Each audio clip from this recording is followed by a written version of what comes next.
Good to see everybody today. Napakabilis po ng panahon at ilang araw na lamang ay tayo po ay papasok na sa Ber, no? Napakabilis ng panahon.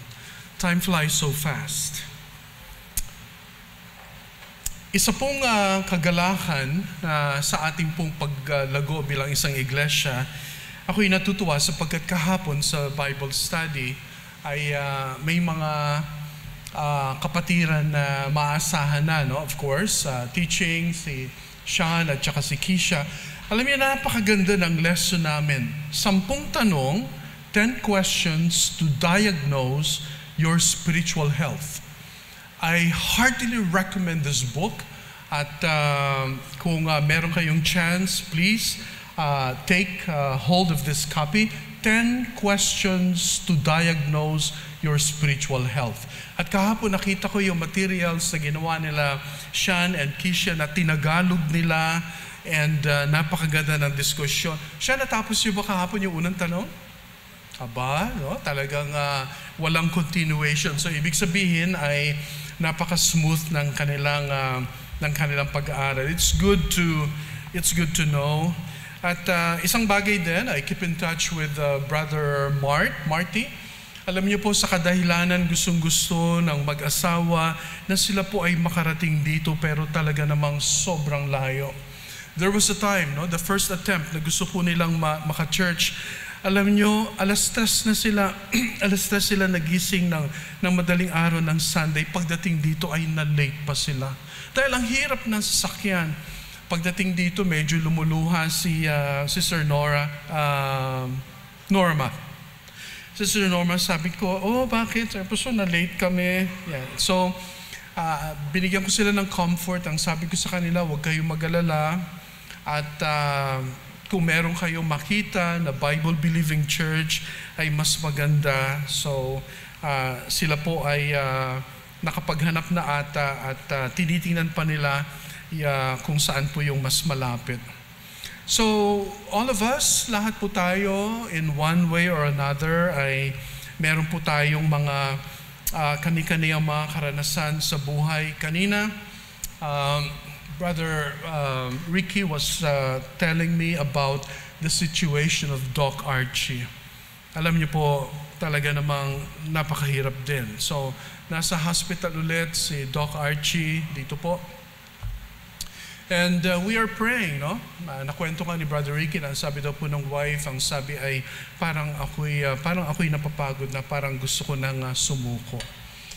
Pag-pray ho natin patuloy, mga kapatid, sabi ko, alam mo kapatid na Ricky, your presence there, kapag meron silang kinukwento, it's good to makinig lamang tayo sapagkat ang hirap sigurong magsalita at magsabi kung ano yung ganito, ganyan.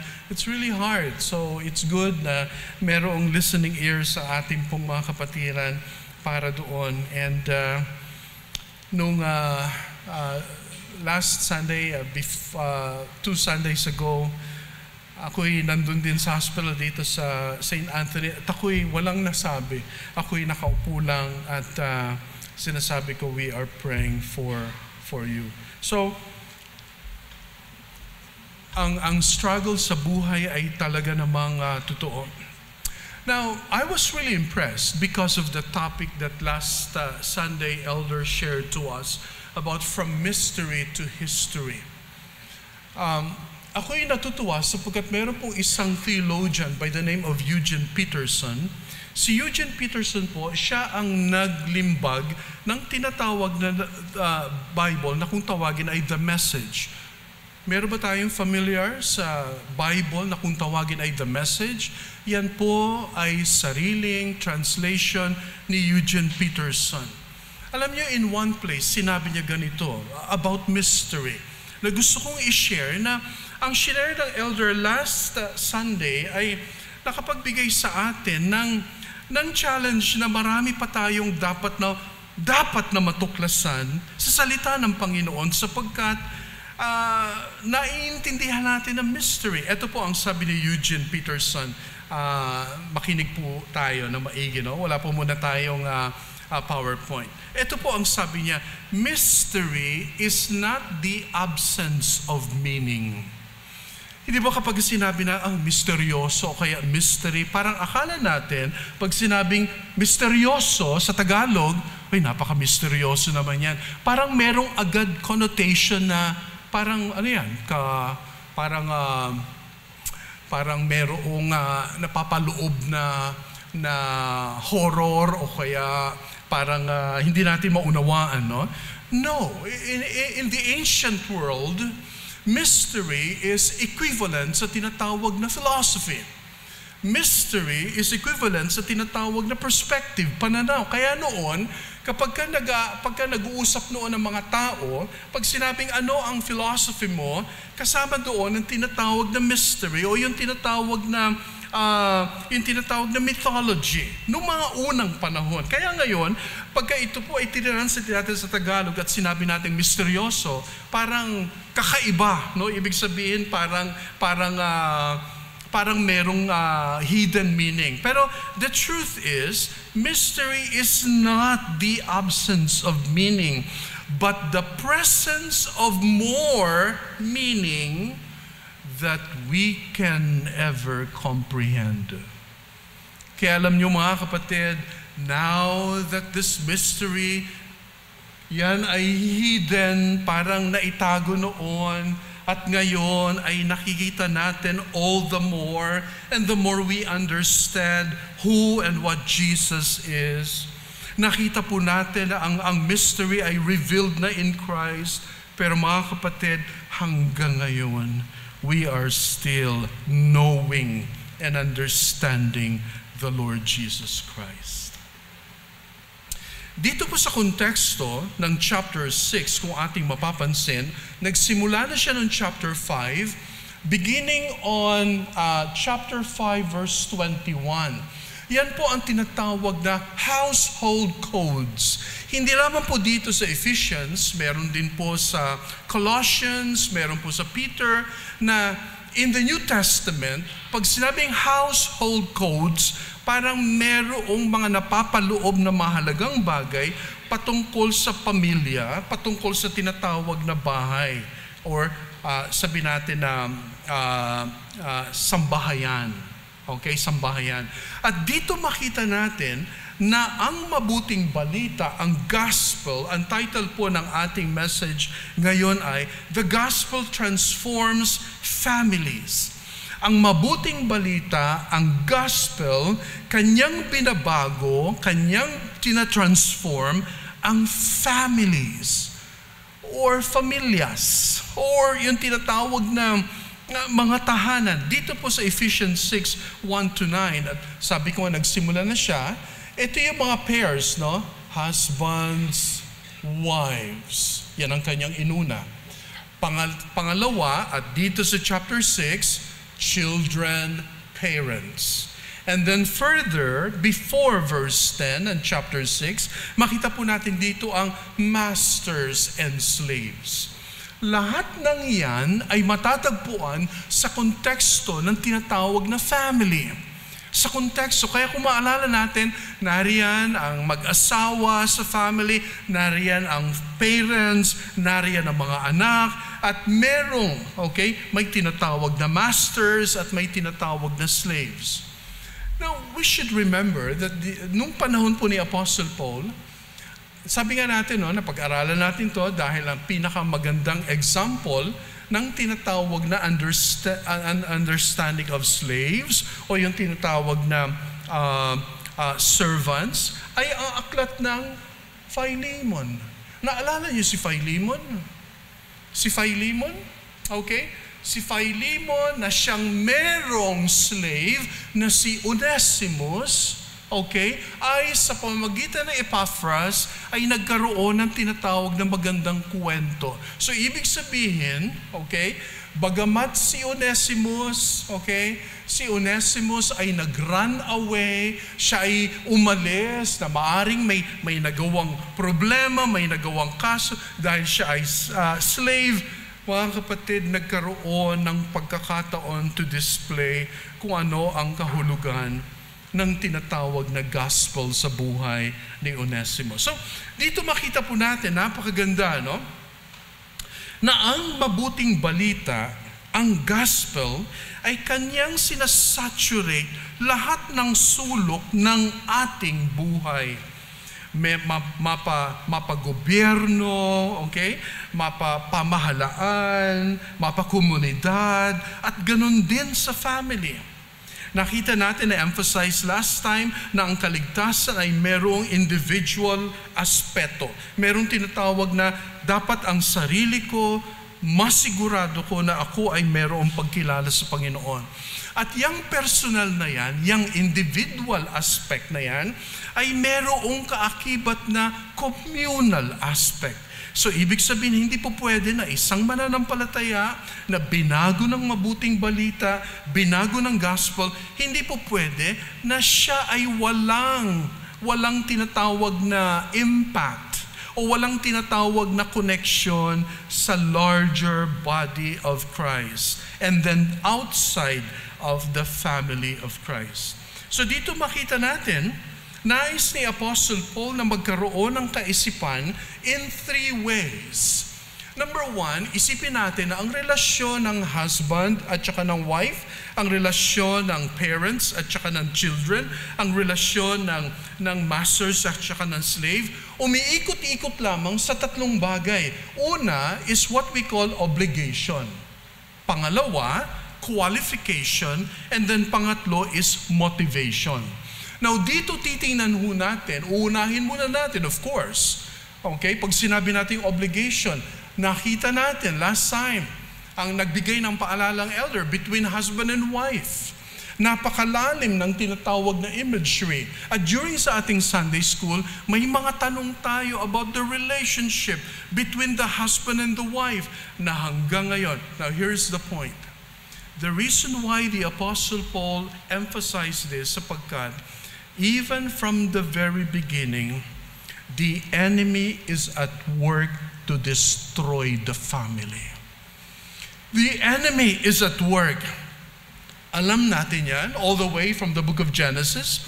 Nakita po natin ang ating first parents at ang kanilang mga anak. Kung ating mapapansin, doon pa lamang dahil bumagsak na ang, of course, ang sabi nga natin, we can assume na pagkatapos na sinabi ng Biblia o kaya ng creation story that everything that the Lord did was very good, pagkatapos nun, pwede po natin i-assume that the enemy fell, that Satan fell. So etong si Satanas, etong kalaban, etong devil, okay, siya ang nag-tempt ngayon sa ating mga first parents. At doon makita natin because the enemy fell, at merong tinatawag na desire, to lure them at i-disobey ang Panginoon, alam natin ang kwento.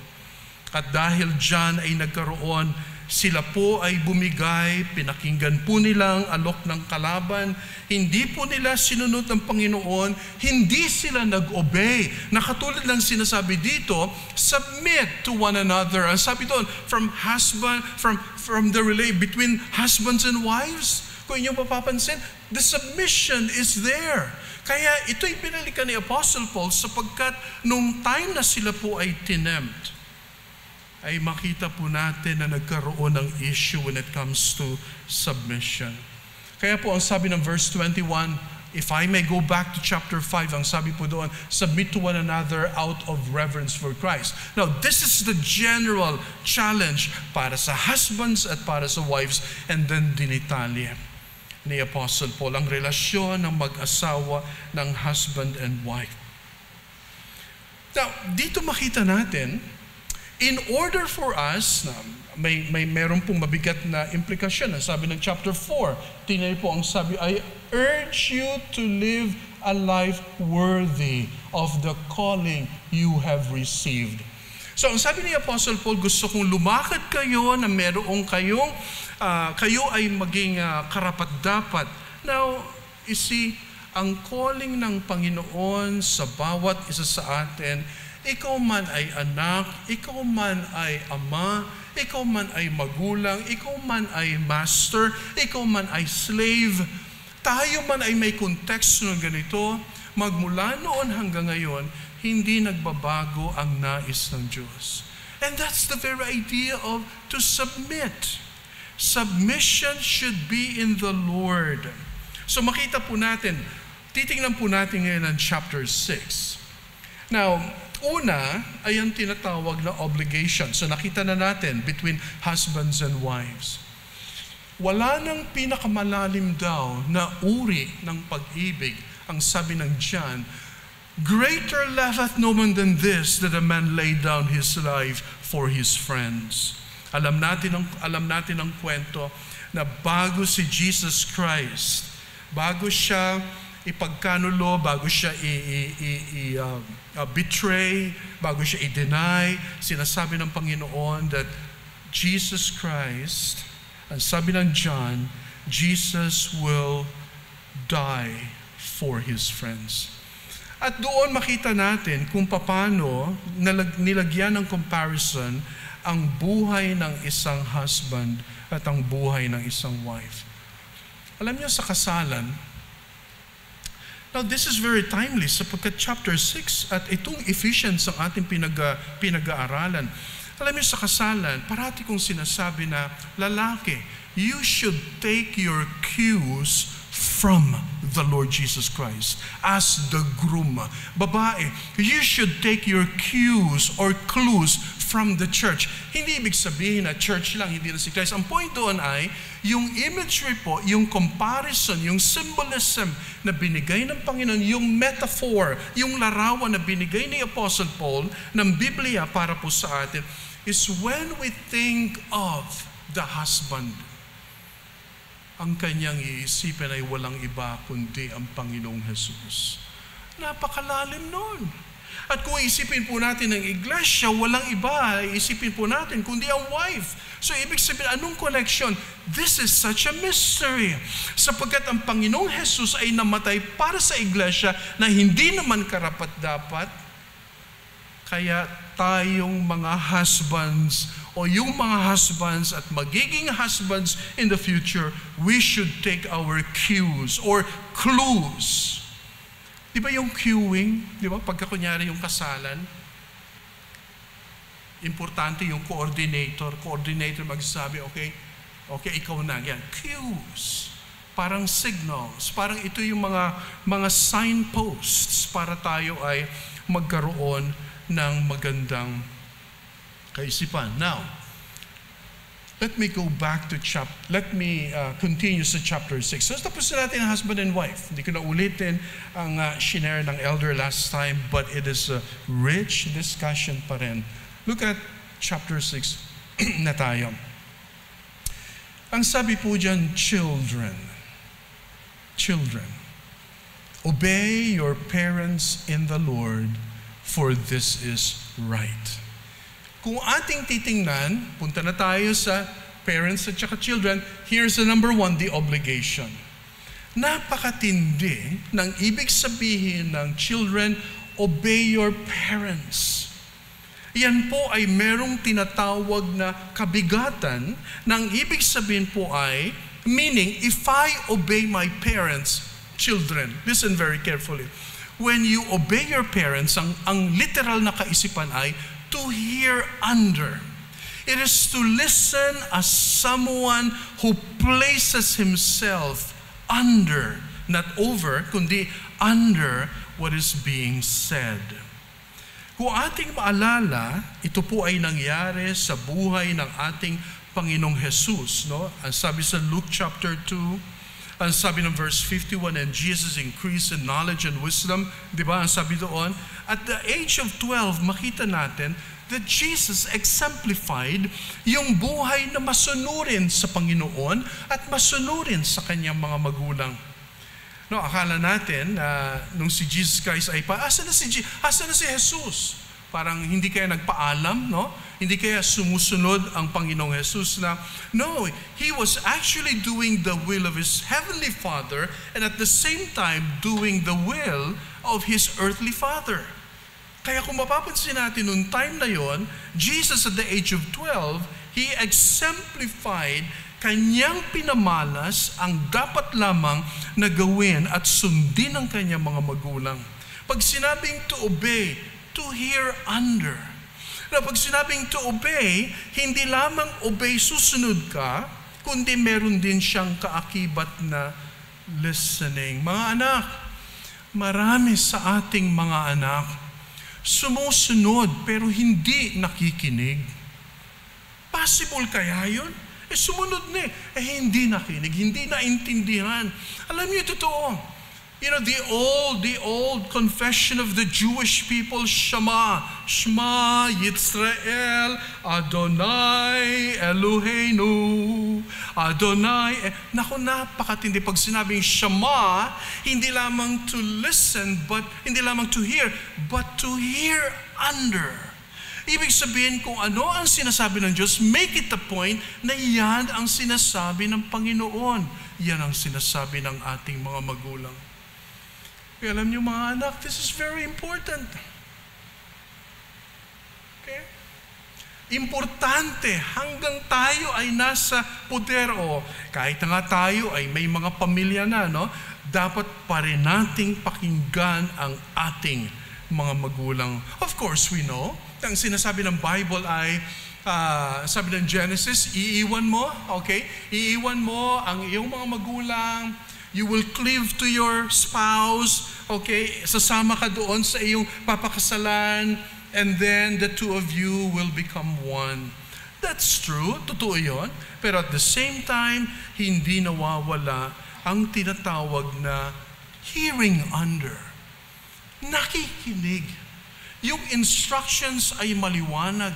Kaya alam niyo mga kapatid, the sin of presumption o kaya yung presumptuousness, pag sinabing presumptuousness, yung bang may mga anak nag-a-assume parati. May mga anak nag-a-assume.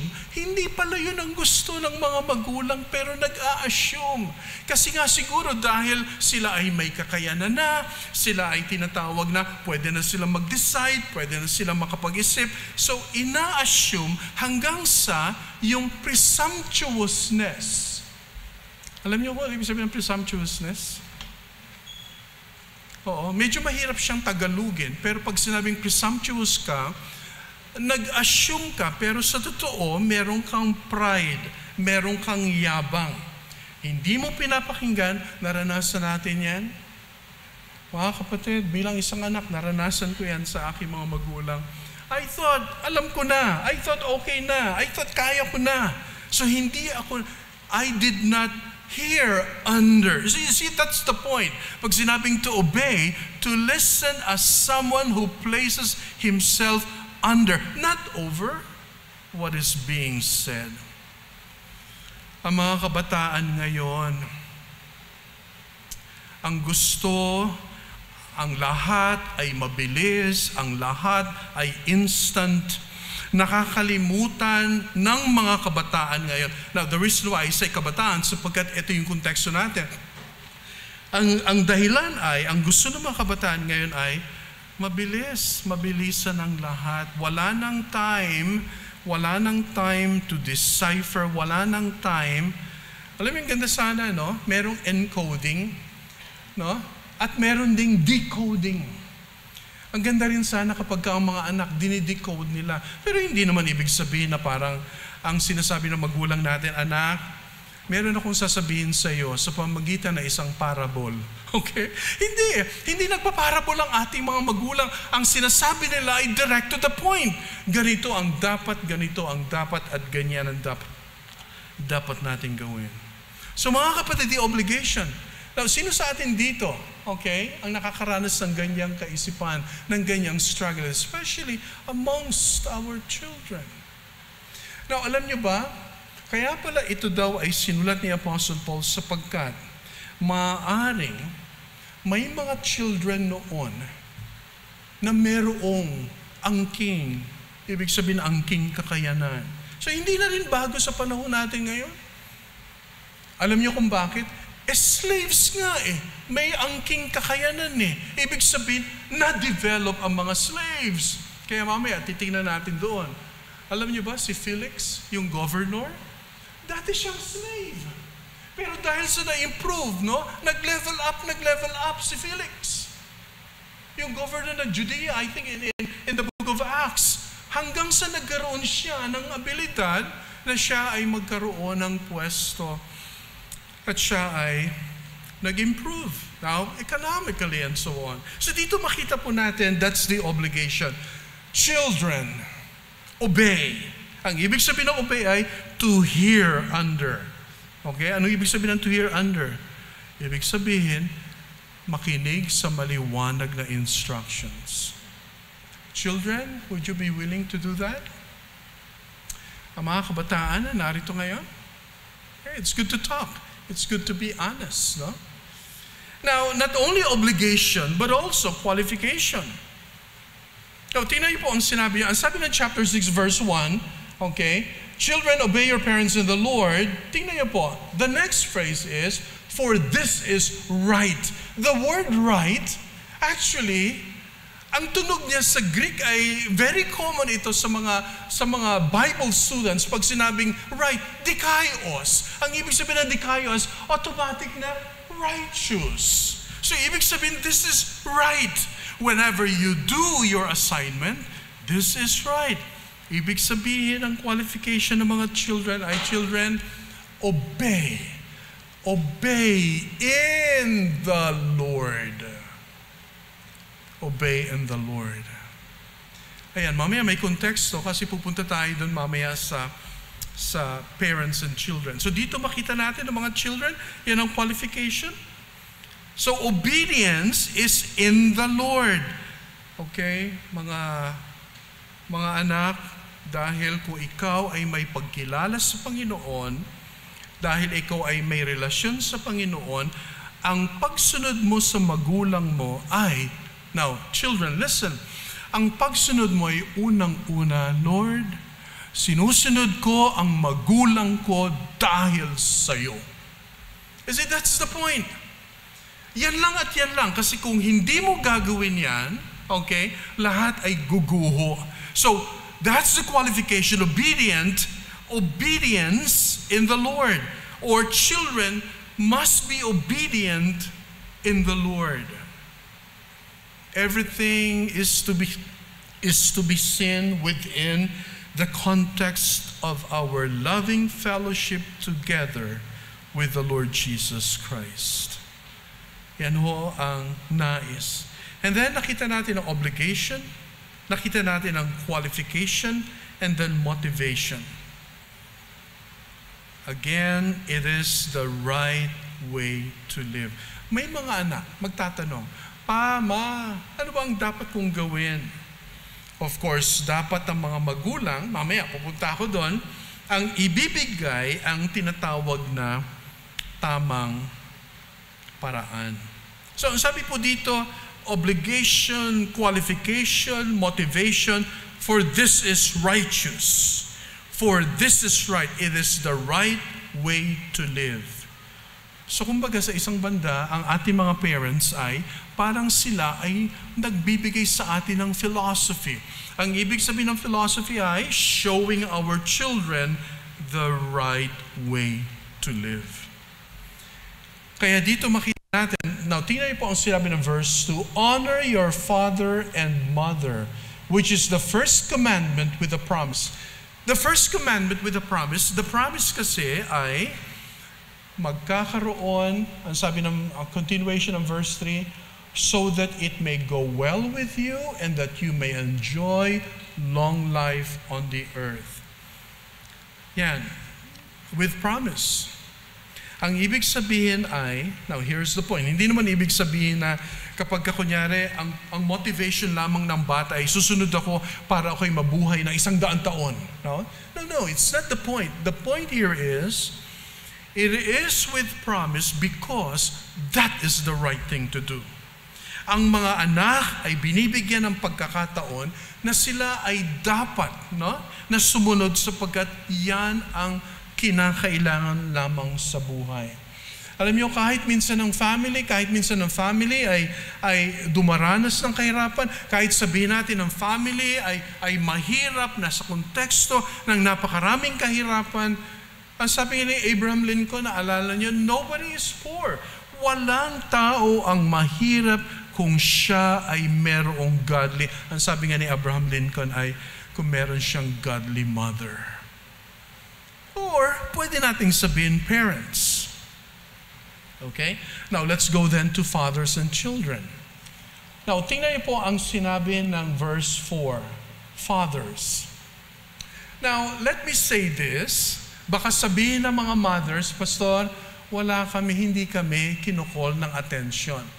Now, I tell you, kasama kayo. Alam niyo kung bakit? Sapagkat yung word na fathers in the original ay plural. It's actually pateres. Ang ibig sabihin ay fathers, meaning parents, okay? Parents, plural. So, ibig sabihin, parents should deserve their children's obedience. A father could make, crucial, ang isang ama, a father, or kasama na rin siyempre ang mother, pero kung ating titingnan, dahil merong headship, a father could make or break his children. Para sa lahat ng mga ama na narito ngayon, you can make or break your children.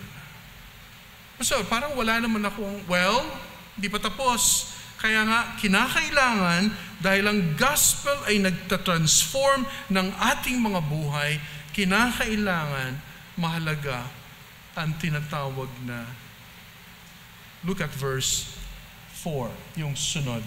Fathers, do not exasperate your children. In my version, it says exasperate. Ang ibig sabihin ay, do not provoke. Okay? Do not provoke. Ang ibig sabihin po dyan ay, merong restraint dapat ang ama. May restraint. Now, eto minsan na nakakalungkot, no? Minsan, marami tayong mga narinig, ang ama parang tama ba yung Tagalog na nambubuyo? Tama ba yun? Ang ama ang nambubuyo, tama ba yun? Ang ama ang nag-i-invite. Well, sino sa atin ang nakaranas ng ganong klaseng kaisa? Hindi man sa isang tinatawag na major na sabihin natin na bagay, kundi, anak, lalaki ka, di ba? Ay, alam mo yung mga lalaki tayo. Di ba? May mga ganon. Siyempre, naranasan natin lahat yan. Dahil anak ako ng sundalo, alam niyo ba, tatay ko, siyempre, ako may background sa church. Talaga na, anak, tara, punta tayo. Oo, may pupuntahan kami. Nambubuyo, at yung pala, okay, nalaman ko na pupunta sa nightclub, okay, noong time na yun, dahil walang pagkilala sa Panginoon, walang tinatawag na pagkilala sa ating Panginoong Jesus. So in other words, the restraining order ay nanggagaling dapat sa isang ama. So that's the point. At ang sabi ng verse 4 ay, do not exasperate. Huwag niyong in a way itulak, i-encourage, i-provoke. Yan, sa King James yung word na provoke, no? Pinoprovoke mo ako Para bang kumbaga sa ibang konteksto, alam mo, ginagalit mo ako May konteksto na kung saan may mga fathers na pinoprovoke nila. Pero alam nyo, ang sabi dyan, instead, buti hindi lamang nahinto, instead, bring them up in the training and instruction of the Lord. The idea of bring them up, fathers, bring them up. Bring them up, your children. Ang ibig sabihin ng bring up is actually to nourish. To nourish. Nourish your children. Ang sabi ng verse 4, bring them up. Saan? Two things. Training and instruction. Alam niyo ba na ang salitang training, i-nourish mo sa pamamagitan ng tinatawag na training, sapagkat ang training, okay, alam niyo yung training, nakakatuwang word.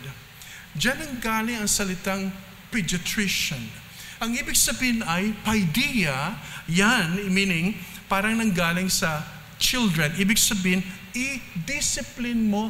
Kaya pala ang mga bata, sinasabi ng Proverbs, train up a child in the way that he should go so that kapag matanda na siya, hindi na siya lilisan doon.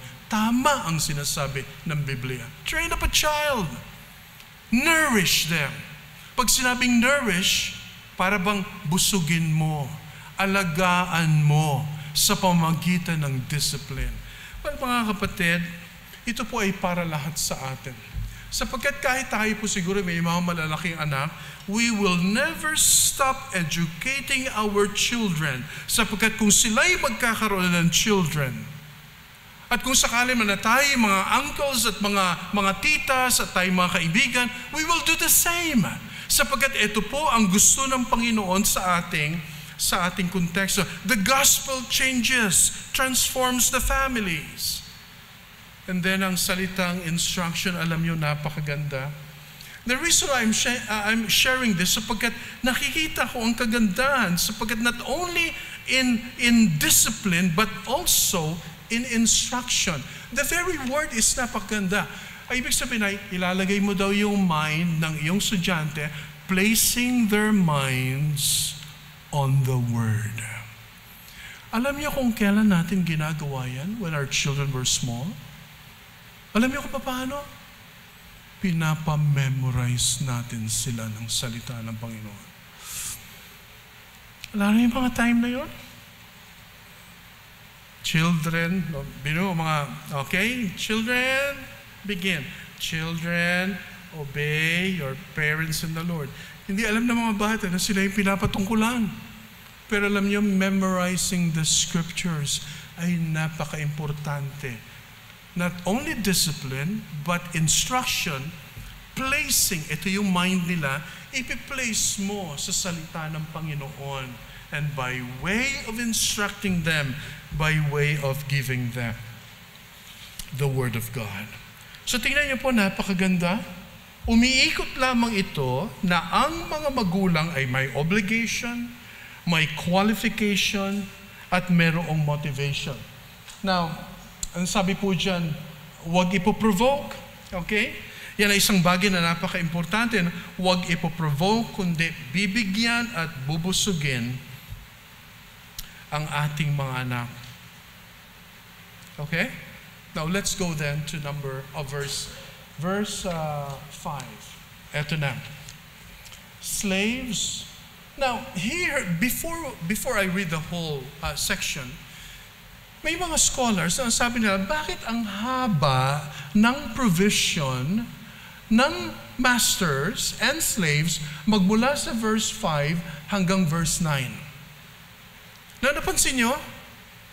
Di ba? Sa husbands and wives, although mahaba rin, okay, kasi bumabalik pa dun sa chapter 5, tapos sa children, pero ang haba rin dito sa slaves. Alam niyo kung bakit? Kasi kapag ito pinag-uusapan ang slaves in the ancient world, parang pinag-uusapan natin ang electricity. Ibig sabihin, parang ganito, no? Ano daw ang magagawa ng Amerika kapag wala ng mga Mexicans? Naku, wala. Pilay. Kasi kahit saan ka pumunta, sa kalsada, kahit saan, kita mo yung label nasa, ang mga Meksikano, ang dami. Whenever we talk about slavery in the ancient world, para nag-uusap tayo ng tinatawag na elektrisidad o kaya. Ibig sabihin, part ng buhay araw-araw. At dito sa section na ito now, listen very carefully. Don't get me wrong. Okay? Kahit dito sa konteksto na ito, hindi sinasabi ni Apostle Paul na i-abolish ang tinatawag na slavery. Pastor, ibig sabihin si Paul ba ay in favor sa slavery? Well, now listen. Yun ang konteksto noon kung paano nalimbag ang New Testament. Nasabi ko nga sa inyo na napakarami mga uri ng mga slaves. May mga slaves na kung saan sila ay nag-persevere. Sila po ay nagpagal hanggang sa nagkaroon sila ng magagandang buhay at sila po ay naging kasama sa tinatawag na pamunuan and so on. They were former slaves. So, ang ibig sabihin ay, kung si Apostle Paul ay buhay ngayon, marami siyang masasabi about slavery na kung saan ay hindi biblical. At maaring sigurong,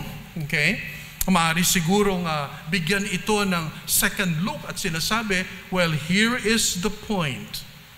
Okay? Ang isang taong merong boss sa ating modern conversation, ang isang taong merong boss, ang isang taong merong employer, ang isang tao na merong, ibig sabihin, that is the situation today. Ang sinasabi po dito ay, we need to make slaves. Slave. Kaya nga nung sinulat ni Apostle Paul ang Ephesians, alam niya na may mga slaves na naging anak ng Panginoon.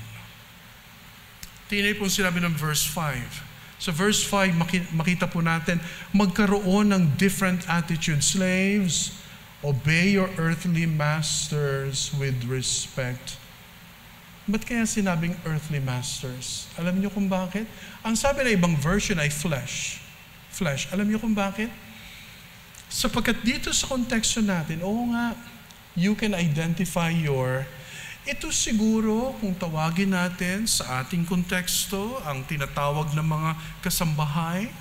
Ito siguro sa ating konteksto, ang tinatawag ng mga kasama sa bahay. Diba? Naalala niyo on, nagkaroon tayo ng ministry, okay, sa mga kasambahay. Naalala niyo, no? Of course, marami mga changes, marami mga pagbabago, pero sila yung mga kasama sa bahay. Naalala ko si aming Jane. Siya ay nakasama namin sa bahay. Hindi natin sila tinatawag na, di ba, na parang katulong or what. Siya ay part ng aming bahay at the age of 17. Siya po ay umuwi at the age of 34, 5. May tumagal siya sa amin ng 17 years. Yung pala, hindi na namin napigil. Oo. Mag-asawa po ako.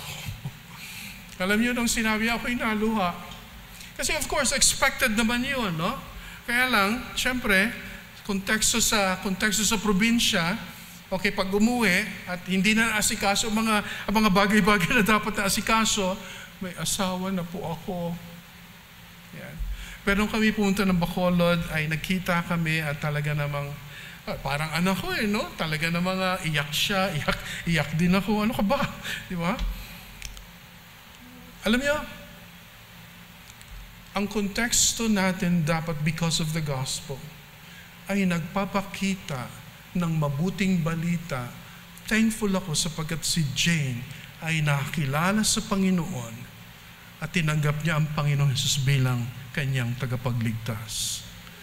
At mga kapatid, isang bagay na gawa ng Diyos. Isang bagay na ito ay talagang outworking ng power ng gospel. So ang sabi diyan, slaves, itong dapat yung tandaan.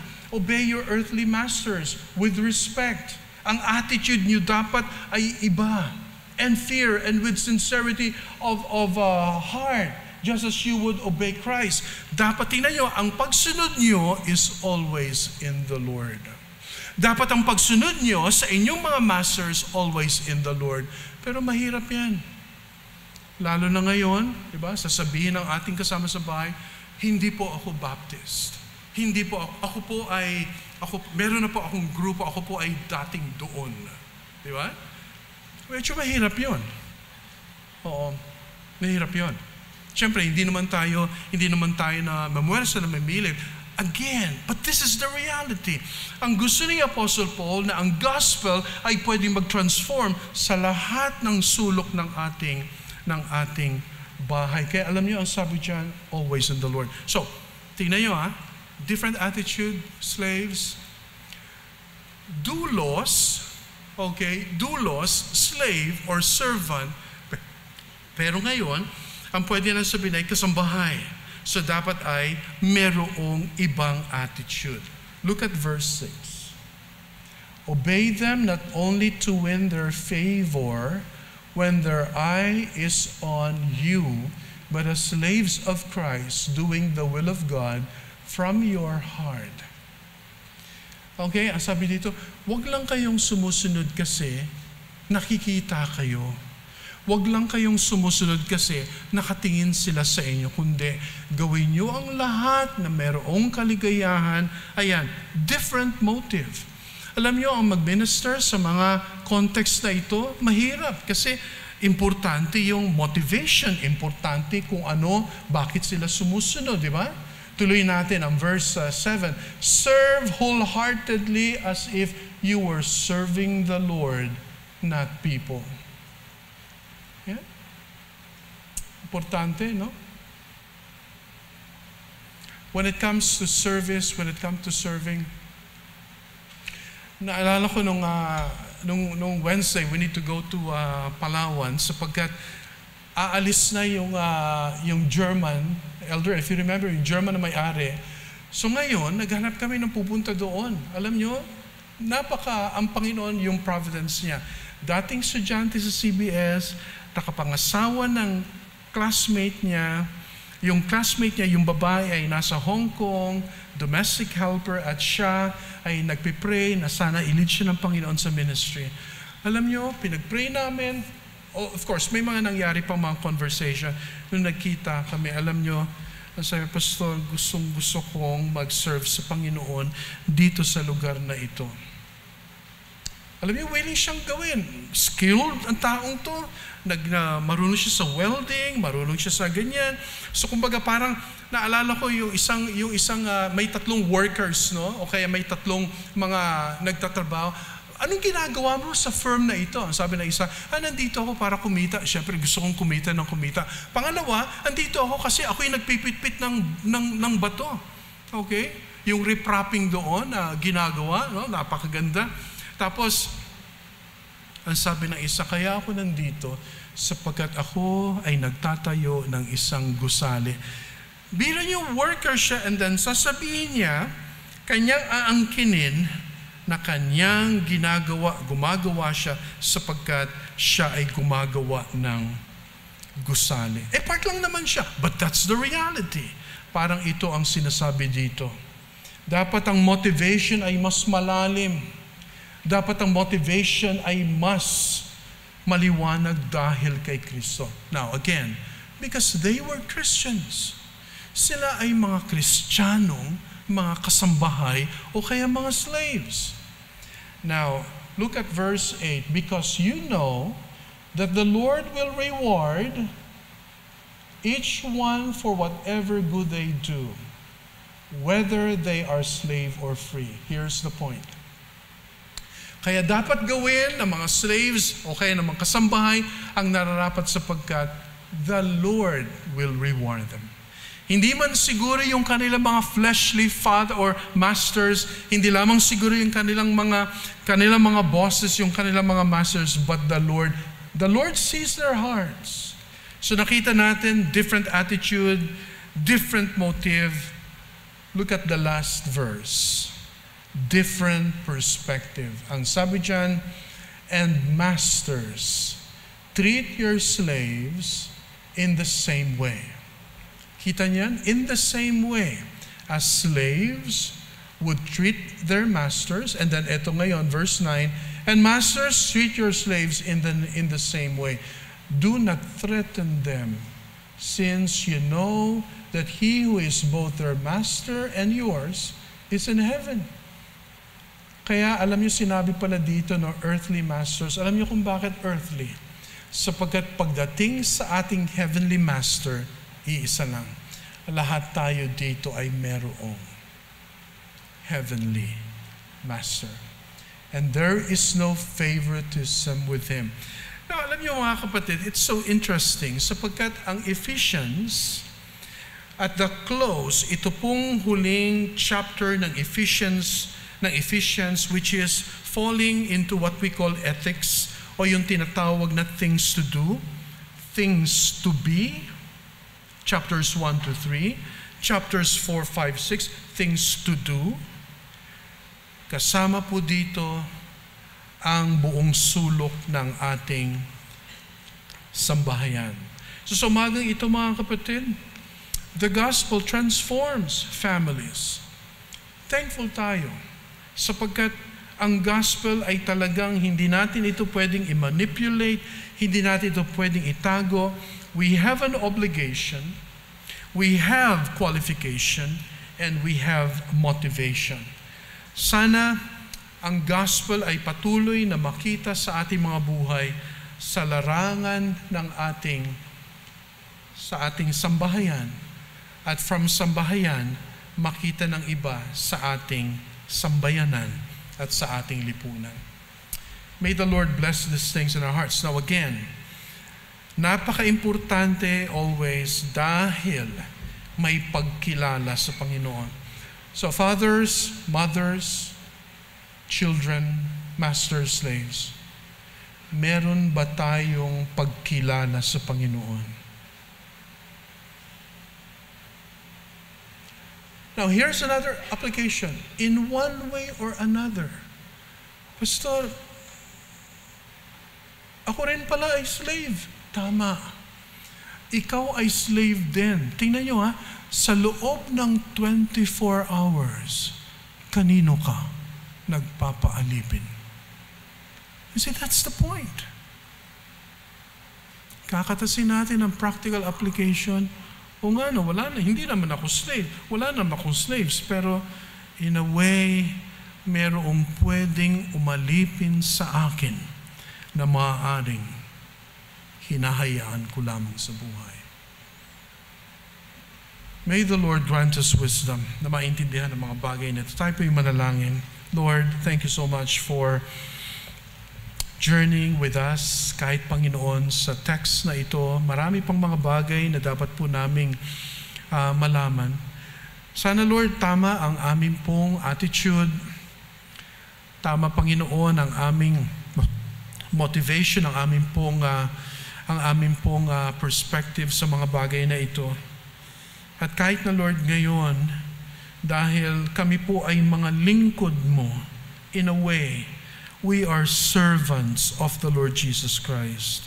Lord, napapakinggan ba namin ang inyong mga salita ng maliwanag? Ito po ba ay may kahandaan para amin pong i-apply sa aming mga buhay, lalo na po sa aming pang-araw-araw na buhay? Lord, pagpalain niyo po kami and continue, Lord, to be patient with us. Ito po ang aming dalangin sa pangalan ni Jesus. Amen.